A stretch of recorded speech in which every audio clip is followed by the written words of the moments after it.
How often have presidents been entangled with impeachment, and have any actually been impeached? For starters, 4 presidents have dealt with the impeachment process: Andrew Johnson, Richard Nixon, Bill Clinton, and now Donald Trump. Although none of these presidents have been removed from office, we still have to wait until Trump's trial is conducted, however. The other 3 were close to being removed.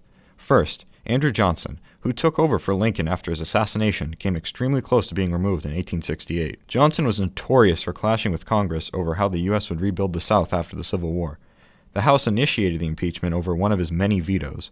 It passed the House and came up 1 vote short of the 2/3 majority needed in the Senate. Second, Richard Nixon is infamous for taking part in the Watergate scandal.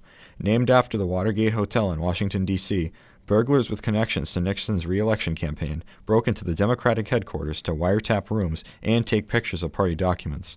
They were caught and Nixon was implicated. As the possibility of impeachment was being tossed around, Nixon resigned before he would have been easily impeached. Therefore, I shall resign the presidency effective at noon tomorrow. Vice President Ford will be sworn in as president at that hour in this office. Third, President Bill Clinton was implicated in the notorious Monica Lewinsky scandal, where President Clinton did some not-so-presidential stuff in the Oval Office. He lied during the trial about it, and he was caught. I did not have sexual relations with that woman, Miss Lewinsky. He was charged with perjury and was impeached by the House, but was acquitted in the Senate. Finally, President Trump was shoved into a peach last month after a vote in the House. Trump is charged with abuse of power and obstruction of Congress. The main event that triggered this process occurred during the 2020 election cycle.